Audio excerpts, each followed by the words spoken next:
experienced by electric dipole placed in uniform electric field intensity. Electric field uniform है। Suppose कि जो field lines हैं वे इधर जा रही हैं, इस साइड जा रही हैं। अगर फील्ड लाइंस इधर जा रही होंगी तो इस साइड कुछ ना कुछ कैसा चार्ज होगा, पॉजिटिव। इस साइड कुछ पॉजिटिव चार्ज है और इस साइड कुछ नेगेटिव चार्ज है। अब इस फील्ड के अंदर कहीं ना कहीं क्या रखा है, इलेक्ट्रिक डाइपोल रखा हमारा, ठीक है। तो यहाँ इलेक्ट्रिक डाइपोल है जिसका डाइपोल मोमेंट इस तरफ है, डाइपोल मोमेंट इस तरफ है, डाइपोल मोमेंट P इधर इधर की तरफ है। तो यहाँ कैसा चार्ज होगा, यहाँ कैसा चार्ज होगा, -Q, और यहाँ कैसा चार्ज होगा, +Q। तो ये जो प्लस के चार्ज हैं इस माइनस के चार्ज पर किधर की साइड फोर्स लगाएंगे, इस तरफ। जो इलेक्ट्रिक फील्ड यहाँ है यूनिफॉर्म वो कितना है, E है, और इस E इलेक्ट्रिक फील्ड के अंदर ये चार्ज रखा है Q। तो इस पर फोर्स जो लगेगा वो इस साइड लगेगा। कितना फोर्स लगेगा, F कितना फोर्स लगेगा, Q इंटू में E। भाई इलेक्ट्रिक फील्ड इंटेंसिटी का फॉर्मूला क्या है, फोर्स पर यूनिट चार्ज। अब Q चार्ज है ना, तो 1 यूनिट चार्ज होगा +1 कूलम चार्ज होगा, उस पर E फोर्स लगेगा। तो Q चार्ज पे कितना फोर्स लगेगा, QE। तो इस पे इस डायरेक्शन में फोर्स लगेगा कितना, Q इंटू में E का। यहाँ पे ये चार्ज Q है, ये भी इलेक्ट्रिक फील्ड के अंदर ही है इसमें ही। तो इस प्लस के चार्ज को माइनस चार्ज अपनी तरफ अट्रैक्ट करेगा, तो इस पे फोर्स इधर लग रहा होगा, तो ये फोर्स भी कितना होगा, Q इंटू में E। अब ये दो फोर्स लग रहे हैं। अब ये डाइपोल है, एक फोर्स इस साइड लग रहा है, एक इस साइड लग रहा है। इन दोनों फोर्स की वजह से ये क्या करेगा, टर्न करेगा। अगर कोई चीज इस तरह टर्न करेगी तो उसमें टॉर्क होगा। अब वही टॉर्क हमें निकालना है कि इस डाइपोल को अगर यूनिफॉर्म इलेक्ट्रिक फील्ड के अंदर रखें, इसमें टॉर्क लगेगा, टॉर्क की वैल्यू क्या होगी, वही टॉर्क हमें फाइंड आउट करना। क्लियर है। टॉर्क का फॉर्मूला क्या होता है, force into arm of action. ये कपल ऑफ फोर्स है ना, कपल, यहाँ पे एक फोर्स है, यहाँ एक फोर्स है, दोनों में से किसी एक की वैल्यू लो, फोर्स इनटू में आर्म ऑफ एक्शन।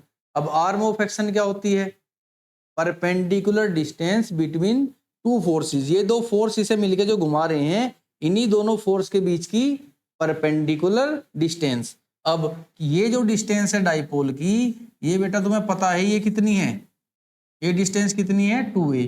तो मुझे बताओ क्या ये 2a इन दोनों फोर्सेस की परपेंडिकुलर डिस्टेंस है, नहीं है। क्या ये दोनों, ये जो लाइन है, ये जो डिस्टेंस है, क्या ये इस फोर्स पर और इस फोर्स पर 90 डिग्री एंगल फॉर्म कर रही है, नहीं कर रही। तो ये इसकी आर्म ऑफ एक्शन नहीं है। लेकिन फोर्स तो वेक्टर क्वांटिटी है ना, डायरेक्शन ही होती है। तो अगर मैं इस फोर्स की डायरेक्शन को पीछे की तरफ एक्सटेंड करूं इस तरह, और यहां से एक परपेंडिकुलर इस पे डाल दूं ये, तो ये जो फोर्स है, ये जो फोर्स है Q इंटू E की, ये वाली जो फोर्स है ये, और ये जो फोर्स है, अब ये जो लाइन है इस पर भी 90 डिग्री का एंगल फॉर्म कर रही है और इस पर भी 90 डिग्री का एंगल फॉर्म कर रही है। इसका मतलब ये जो लाइन है ये क्या है, हमारी आर्म ऑफ एक्शन। ये लाइन हमारी आर्म ऑफ एक्शन है, क्योंकि ये लाइन दोनों फोर्सेस के बीच की परपेंडिकुलर डिस्टेंस है।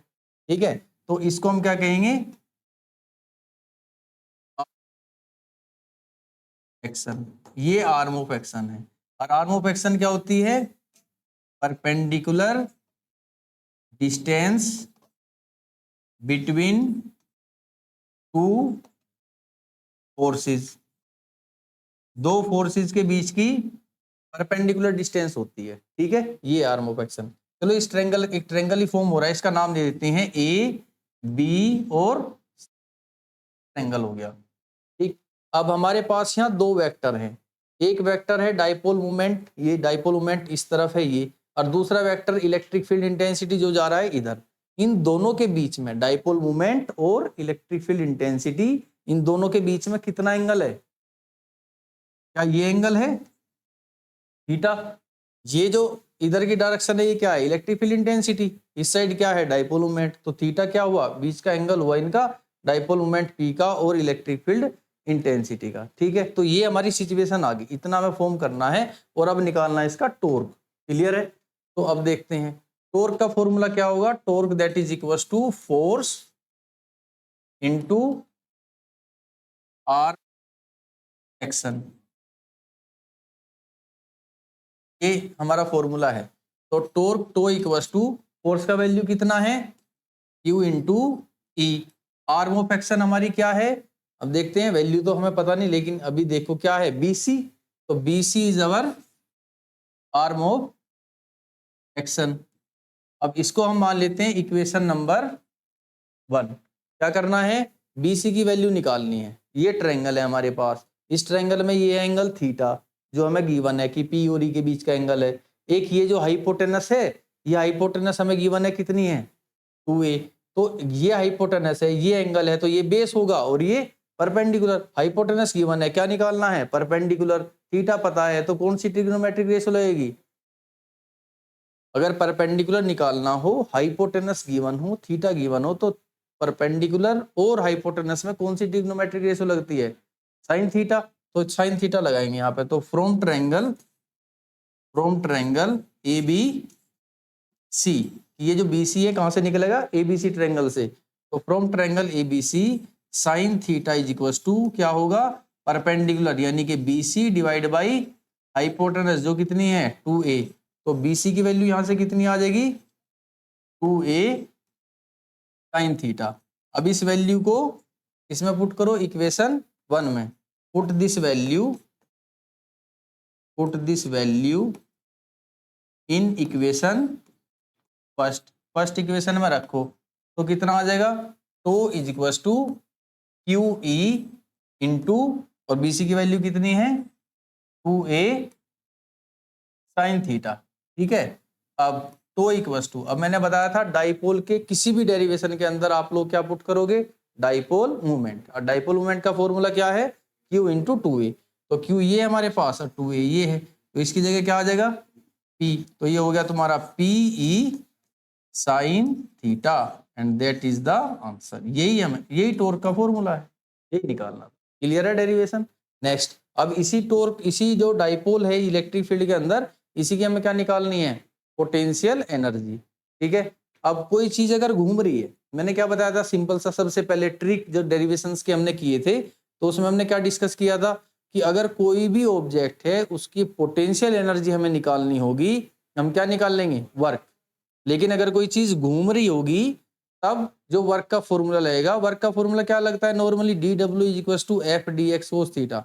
लेकिन अगर घूम रही होगी कोई चीज, तो F फोर्स का काम कौन करेगा, टॉर्क। dx का काम कौन करेगा, d थीटा। dx क्या है, लीनियर डिस्प्लेसमेंट, इसका काम कौन करेगा, एंगुलर डिस्प्लेसमेंट।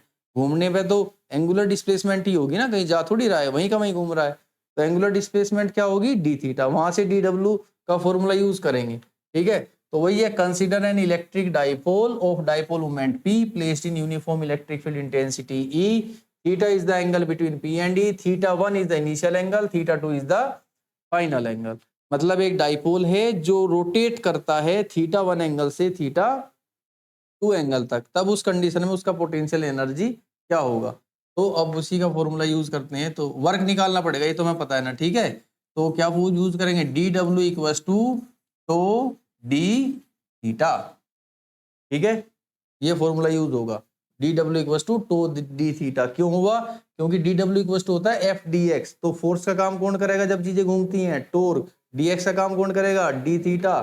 ठीक है, इसलिए तो अब फिर DW इज इक्वल टू, अब टो की फॉर्मूला क्या आया था, टो का फॉर्मूला हमारा PE साइन थीटा और फिर d थीटा। अब इंटीग्रेशन करो दोनों साइड का, इंटीग्रेशन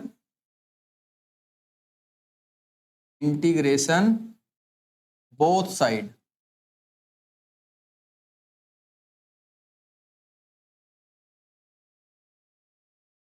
हाँ, DW equal to PE sine theta d theta होगा ना, सही कह रहा हूँ, क्या होगा, साइन थीटा d थीटा। ठीक है, साइन थीटा d थीटा। तो अब इंटीग्रेशन करेंगे, तो DW integration is equal to क्या होगा, integration PE sine theta d theta. तो DW का इंटीग्रेशन क्या होगा, W। अब d के बाद थीटा है, यानी कि इंटीग्रेशन किसके रेस्पेक्ट में होगा, थीटा की। तो थीटा वाली टर्म अंदर रहेगी, बाकी कांस्टेंट मानी जाएंगे, वे बाहर आ जाएंगी। तो बाहर क्या आएगा, P और E। इंटीग्रेशन करेंगे sign theta d theta.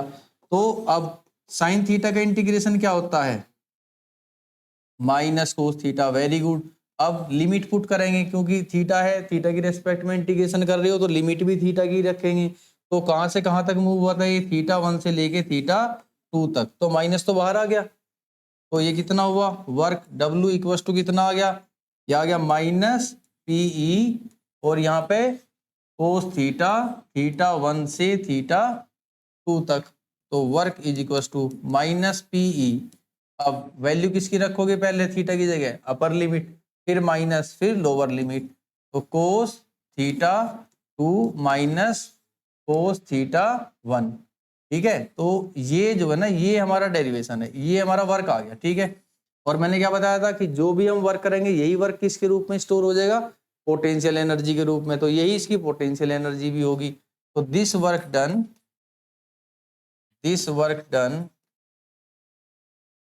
is stored as potential energy of electric dipole।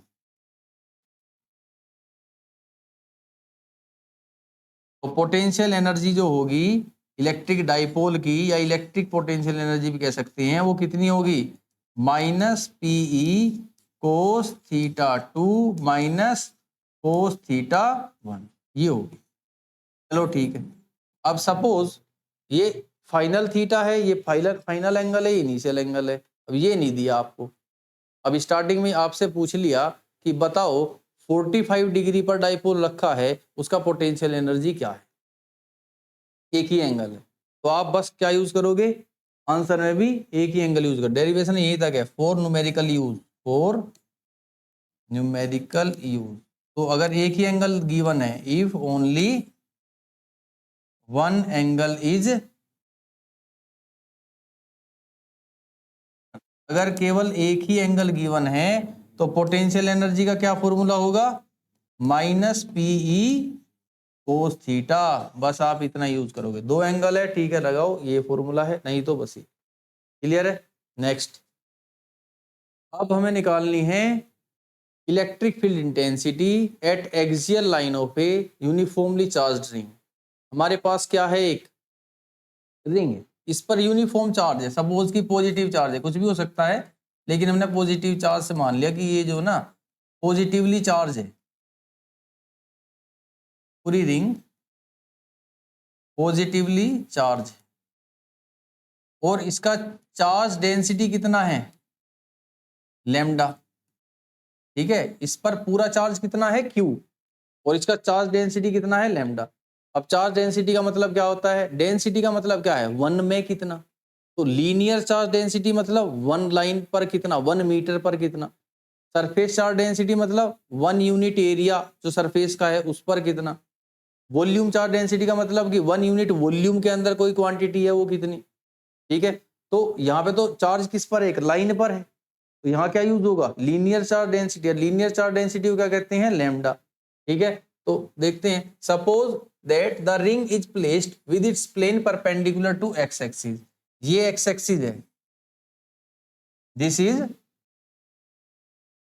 Axis, ये एक्स एक्सिस है, और ये इसका सेंटर पॉइंट है O रिंग का।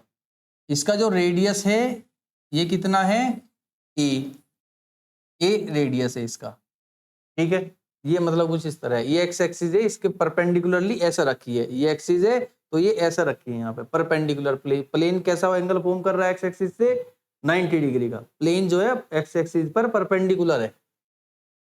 तो as shown in figure, consider a small element DL, यहाँ पे हमने मान लिया कि ये छोटा सा एलिमेंट है, इस कितना है DL, ठीक है। अब इस पूरी रिंग पर Q चार्ज है, तो इस DL एलिमेंट पर कितना चार्ज होगा, DQ, ऐसा मान लो DQ चार्ज है, तो DL having charge DQ, the magnitude of field DE produced by the charge DQ at point P is, अब ये कोई पॉइंट है P, ये कोई P पॉइंट है। अब ध्यान से देखना बेटे, ये इस पूरी रिंग पर चार्ज है, हमने जो इलेक्ट्रिक फील्ड इंटेंसिटी के फॉर्मूले इससे पहले लगाए थे, एक चार्ज है तो उसकी वजह से कहीं पे कितना होगा, KQ/R²। दो चार्ज हैं, दोनों की वजह से डायरेक्शन से निकाल लो, दो इलेक्ट्रिक फील्ड इंटेंसिटी होंगे, उनका टोटल कर लो, आंसर आ जाएगा। लेकिन यहाँ कितने सारे चार्ज हैं, यहाँ तो बहुत सारे चार्ज हैं। कितने सारे चार्ज हैं, बहुत सारे, इन्फिनिटी चार्ज हैं। आप एक एक चार्ज का निकालोगे तो कभी नहीं निकलेगा। तो वैसी कंडीशन में जब बहुत सारे कंपोनेंट हो जाते हैं वेक्टर के, तो हम क्या करते हैं, इंटीग्रेशन। एक छोटे से का निकालते हैं, फिर उसका क्या करते हैं, इंटीग्रेशन। तो इस छोटे से एलिमेंट डीएल की वजह से जो चार्ज है कितना है, डी क्यू है। इस डी क्यू की वजह से यहाँ पे इलेक्ट्रिक फील्ड इंटेंसिटी निकाल लो और फिर क्या करो, इसका इंटीग्रेशन कर लो। ठीक है, तो इस छोटा सा चार्ज यहाँ पे डी क्यू है पॉजिटिव, यहाँ पर इसका इलेक्ट्रिक फील्ड इंटेंसिटी भी कितना होगा, छोटा सा ही होगा। कितना होगा, डीई। किस डायरेक्शन में होगा, किस डायरेक्शन में होगा, ये डी क्यू की वजह से यहाँ पे इलेक्ट्रिक फील्ड इंटेंसिटी किस डायरेक्शन में होगा, बाहर की तरफ होगा। सीधा यहाँ से एक लाइन खींच दो बाहर की तरफ, तो इलेक्ट्रिक फील्ड इंटेंसिटी इसकी वजह से यहाँ पे किधर की तरफ होगा, इधर की तरफ होगा। ठीक है, कितना होगा यहाँ पे, ये डी ई इधर की तरफ होगा, इतना होगा। ठीक है, अब ये जो लाइन है, ये यहाँ पे कोई ना कोई एंगल फॉर्म कर रही होगी। सपोज कि वो एंगल कितना है, थीटा। अगर बेटा ये एंगल थीटा है तो ये भी कितना होगा, थीटा ही होगा। अब इसका मुझे करना है रेजोल्यूशन, तो एक्स एक्सिस पे करूंगा और वाई एक्सिस पे। तो इसका रेजोल्यूशन होगा, इस साइड कितना होगा, इस साइड कितना होगा, डीई कोस थीटा। ठीक है, डीई कोस थीटा। और जो दूसरी तरफ होगा वो नीचे की तरफ होगा, वाई की तरफ, ये कितना होगा, डीई साइन थीटा। ठीक है, इतनी बात हमें समझ में आई कि ये इसकी वजह से इधर की तरफ आ रहा था। इसके दो कंपोनेंट है, ये कोस ये साइन। मुझे बताओ, इसके सामने का जो यहाँ पे जो कंपोनेंट होगा, उसकी वजह से इलेक्ट्रिक फील्ड किधर होगा, इस तरफ होगा। इसके कंपोनेंट कैसे बनेंगे, इधर की तरफ कोस और इधर की तरफ साइन। क्या इसकी वजह से जो साइन कंपोनेंट है वे कैंसिल नहीं होंगे, होंगे। जो कोस कंपोनेंट है वे ऐड नहीं होंगे, होंगे। वैसे ही इसकी इससे थोड़ा इधर जो कंपोनेंट है ये, और इससे थोड़ा इधर जो कंपोनेंट है, आमने सामने वाली ये जो कंपोनेंट है, इनके भी साइन क्या हो जाएंगे, कैंसिल। कोस क्या हो जाएंगे, ये ऐड हो जाएंगे। यहाँ के कंपोनेंट, यहाँ के हर जगह के हर पॉइंट के जो अपोजिट साइन कंपोनेंट हैं, वे आपस में सारे के सारे क्या होंगे, कैंसिल। और कोस सारे के सारे क्या होंगे, ऐड। तो बस हमें क्या करना है कि इस डीई का जो ये कोस कंपोनेंट है, बस इसको ऐड करना। और ऐड कैसे करेंगे, बहुत सारी एकदम ऐड करनी हो तो क्या करते हैं, इंटीग्रेशन। बस डीई साइन कोस थीटा का इंटीग्रेशन करेंगे तो आंसर आ जाएगा। बात क्लियर है, समझ में आई। ये जो हमारी रिंग है, ये एक्स एक्सिस पर परपेंडिकुलरली रखी है। इस रिंग पर यूनिफॉर्मली चार्ज रखे हुए हैं, जिनकी चार्ज की लीनियर चार्ज डेंसिटी कितनी है, लैम्डा है। ठीक है, अब यहाँ पे एक छोटा सा कंपोनेंट लिया हमने डी क्यू। इस डी क्यू की वजह से यहाँ पे जो इलेक्ट्रिक फील्ड इंटेंसिटी था वो सीधा इधर आ रहा था। तो मैंने ये टेढ़ा आ रहा है ना, तो इसे सीधा करने के लिए मैंने क्या किया, रेजोल्यूशन कर दिया। इधर कोस हो गया, इधर साइन हो गया। तो मैंने देखा कि इसके सामने की तरफ जो कंपोनेंट है, यहाँ पे जो कंपोनेंट है, इस कंपोनेंट की वजह से यहाँ पे जो इलेक्ट्रिक फील्ड इंटेंसिटी होगा, ये भी कितना होगा, डी। इसका रेजोल्यूशन करूंगा, ये एंगल भी थीटा होगा, ये भी थीटा होगा। तो इधर की तरफ क्या आ जाएगा, कोस, इधर क्या आ जाएगा, साइन। तो ये आपस में क्या होंगे, ये साइन और ये साइन क्या हो जाएंगे, कैंसिल आउट। ठीक है, और कोस कोस क्या होंगे, ऐड हो जाएंगे। बस यही हमें समझ रहे थे, यही समझ रहे थे कि जो केवल जो कोस कंपोनेंट है ना, जो कोस कंपोनेंट है, ठीक है, जो कोस कंपोनेंट है वो क्या होगा, ऐड होगा। और साइन कंपोनेंट सारे क्या होंगे, कैंसिल हो जाएंगे। जैसे इसकी वजह से ये कंपोनेंट कैंसिल हो गए। ठीक है, ये जो कंपोनेंट थे, ये कंपोनेंट इसकी वजह से कैंसिल हो गया ना, इसकी वजह से यहाँ साइन कैंसिल हो गया। ऐसे ही इसके थोड़ा इधर सामने यहाँ पे देखेंगे तो ये कंपोनेंट भी साइन वाले क्या हो जाएंगे, कैंसिल। कोस जुड़ जाएंगे, यहाँ वाले जुड़ जाएंगे, यहाँ वाले सारे कोस जुड़ेंगे, सारे साइन कैंसिल हो जाएंगे। ये हम समझा रहे थे। ठीक, तो इस पूरी रिंग का केवल कोस कंपोनेंट ही ऐड हो रहा है, यानी कि इस पूरी रिंग का मैं इंटीग्रेशन, केवल इसका इंटीग्रेशन करूँ तो मुझे आंसर मिल जाएगा। ठीक है, साइन क्या होंगे, कैंसिल आउट हो जाएंगे। चलो फिर देखते हैं। तो यहाँ पे, यहाँ क्या लिखेंगे, lambda is the charge density on the ring, ठीक है। तो ऑन रेजोल्यूशन हमने डी ई को क्या किया, हमने रेजोल्यूट किया। तो on resolution of D E we get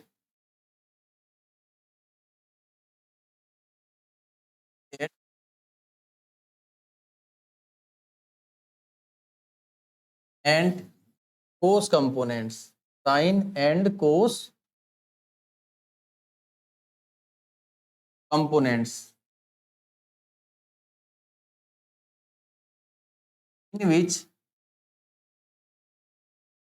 in which sine components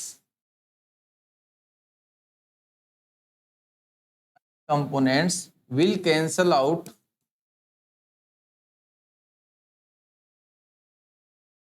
and cos components will add up। इसकी वजह से साइन कंपोनेंट्स क्या होंगे, कैंसिल आउट, और कोस कंपोनेंट्स क्या होंगे, एड अप हो जाएंगे। नाउ अब जो इलेक्ट्रिक फील्ड इंटेंसिटी होगा या टोटल इलेक्ट्रिक फील्ड इंटेंसिटी होगा वो कितना होगा, कैसे आएगा, integration of D E cos theta, ऐसे करके आ जाए। ठीक है, अब हमें क्या करना है, किसकी वैल्यू निकालनी है, डीई की। ठीक, अब ये तो हमारा रिंग का जो रेडियस है वो कितना है, ए। यहां से यहां तक जो डिस्टेंस है, सेंटर से यहां तक की जो डिस्टेंस है कितनी है, एक्स, और ये डिस्टेंस कितनी है, आर। ये डिस्टेंस कितनी है, आर। ठीक है, ये कांस्टेंट से याद रखेंगे। ठीक है, सेंटर से जिस पॉइंट पर एक्सियल लाइन के रिंग के सेंटर से एक्सियल लाइन के जिस पॉइंट तक हमें इलेक्ट्रिक फील्ड इंटेंसिटी निकालनी है उस पॉइंट तक की डिस्टेंस कितनी है, एक्स, और कंपोनेंट से उस पॉइंट तक का जो डिस्टेंस है वो आर, और रिंग का जो रेडियस है वो कितना है, ए। तो अब यहाँ पे डीई की वैल्यू बताओ क्या होगी, total electric field intensity that is equal to integration D का वैल्यू क्या होगा, इस छोटे से कंपोनेंट की वजह से है ना इलेक्ट्रिक फील्ड इंटेंसिटी, क्या फॉर्मूला होता है किसी भी चार्ज की वजह से किसी पॉइंट पर इलेक्ट्रिक फील्ड इंटेंसिटी का, के क्यू बाई आर स्क्वायर। तो रखो यहाँ पे के क्यू की वैल्यू कितनी है, डी क्यू डिवाइड बाई, और आर क्या है हमारा, ये डिस्टेंस कितनी है, ये आर ही तो है। ठीक है, तो ये डिस्टेंस कितनी, divide by R square, into में कोस थीटा, कोस थीटा ये ट्रायंगल है आपके पास, यहाँ से कोस थीटा निकल देगा, कोस थीटा क्या होगा, बेस बाई हाइपोटेनस, बेस कितना है एक्स, हाइपोटेनस कितना है आर, तो बेस बाई आर यानी कि एक्स अपॉन आर, ये आ गया। ठीक है, ठीक, तो अब total electric field intensity that is equal to, अब डी के बाद क्यू है तो क्यू वाली टर्म अंदर रहेगी, बाकी सब बाहर आ जाएगा, तो क्यू वाली तो बस यही है और तो है नहीं कहीं क्यू, तो के एक्स बार क्या आएगा, K X divide by R cube. ठीक है, और अंदर क्या बचा, डी क्यू। अब डी क्यू का मैं इंटीग्रेशन कराऊं तो क्या आ जाएगा, क्यू पूरी चार्ज पूरी रिंग का आ जाएगा। तो टोटल इलेक्ट्रिक फील्ड इंटेंसिटी ये हमारा होगा K X Q divide by R cube. अब आर की वैल्यू वैसे ही फाइंड आउट कर लेंगे पाइथागोरस थ्योरम लगा के कि आर स्क्वायर हमारा किसके बराबर होगा, x square plus a square, और आर किसके बराबर होगा, under root x square plus a square. ये आ गया आर की वैल्यू, तो ये वैल्यू हम यहाँ रख देंगे, बस आंसर आ जाएगा। तो टोटल इलेक्ट्रिक फील्ड इंटेंसिटी जो होगा ये हमारा होगा के, अब क्यू के बाद एक्स लिख लो तो अच्छा लगेगा, के क्यू एक्स डिवाइड बाई, ये वैल्यू कितनी है, x square plus a square का रूट, और बाहर क्या है क्यूब, और रूट का वैल्यू क्या होता है 1/2, तो कितना आ जाएगा, टोटल इलेक्ट्रिक फील्ड इंटेंसिटी हमारी होगी के Q x divide by x square plus a square की पावर 3/2। क्या कुछ नेग्लेक्ट होगा क्या यहाँ पे, नहीं होगा, ए नहीं होगा क्योंकि ये डाइपोल नहीं है, ये रिंग है। रिंग का रेडियस आप कैसे मान लोगे कि रिंग का कोई रेडियस नहीं है ना, ये रिंग है, ये डाइपोल नहीं है, इसका कुछ भी नेग्लेक्ट नहीं होगा। ठीक है, अगर मैं इसको ए को नेग्लेक्ट कर दूं तो ये तो पॉइंट चार्ज हो जाएगा, पॉइंट चार्ज थोड़ी ना, हमारे पास क्या है, रिंग। क्लियर है, तो यही इसका क्या है, फाइनल आंसर है।